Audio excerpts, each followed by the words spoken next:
Wonder Boy is an arcade-style platformer developed by Sega and released in arcades in 1986, with this Master System version following a year later. The story here is wonderfully simple. Your girlfriend has been kidnapped, and you need to traverse across the world to rescue her.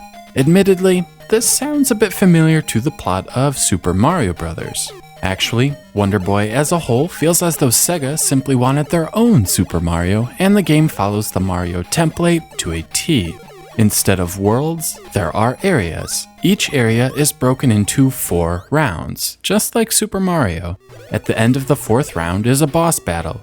Each of these boss fights is fairly similar, with minor changes to the enemy's attack patterns, again like Mario. The main power-up is a hatchet. The hatchet functions as a projectile, very similar to the fireballs in, you guessed it, Mario. There's also an angel power-up that gives you temporary invincibility, similar to the Starman power-up in, you get the point. While holding the throw button, you can also jump higher than normal, which is a necessity through nearly the entire game. The level design is fairly linear. Move right, avoid obstacles, jump over pits, and reach the end.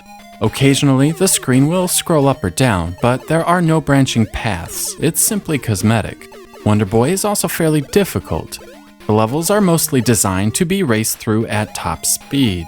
If you've memorized the level, you'll know exactly when to jump and when to throw a hatchet to quickly clear each round. However, Wonder Boy occasionally throws a wrench into the speedrunning, forcing you to wait a moment for an object to pass. It can be jarring at times, especially since the game appears to want you to move quickly, and then forces you to stop completely. If you aren't already aware of these gameplay halts, you are going to die. In fact, if you aren't already intimate with the game's 40 rounds, you're gonna die a lot. Thankfully, you have unlimited continues, which is pretty forward-thinking for a 1987 release. You can also die if your vitality runs out. You keep the vitality bar full by collecting fruit, but this is almost never an issue. Wonder Boy's biggest issues are with the controls. The controls are actually quite responsive and predictable. However, the momentum doesn't quite match what's asked of the player. Specifically, you have limited control over Wonder Boy while he's in the air and can't make any real tweaks to the trajectory. Instead, you'll end up missing platforms or plowing into enemies. The game conditions you to trust these moving cloud platforms, encouraging you to jump and trust there will be a platform waiting for you when you land. However, in the ice level, the game pulls the rug out from under you and instead requires you to stop. Otherwise, you fall to your doom. But you can't stop or make a mid-air adjustment. I hate stuff like this. Graphically, Wonder Boy has a very Master System feel to it, with large, chunky sprites and bright colors. Occasionally, there are some detailed background sprites, but oftentimes there is a vast sea of solid color.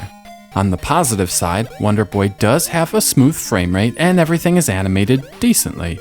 I don't get why Wonder Boy's feet still move while he is stationary, but I can get past it. What I can't get past is how the levels repeat many times over. While Super Mario Bros. Uses the same art assets over and over throughout his adventure, the level layouts change each time. The difficulty is slowly raised, and patterns learned in previous levels are utilized in later levels. In Wonder Boy, there is no such progression. The level layouts are more trial and error based, and you'll be revisiting the same levels over and over.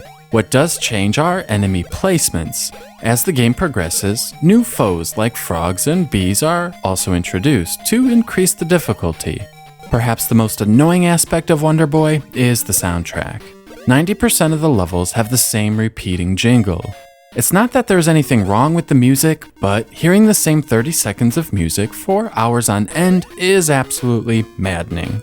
While Sega failed at producing a solid Mario clone, they did succeed at creating a decent little platformer. Gamers at the time agreed, and tons of sequels and spin-offs were released in the ensuing years. The unlimited continues help ease the sting of cheap level design, and ultimately, there is fun to be had here. 3 out of 5.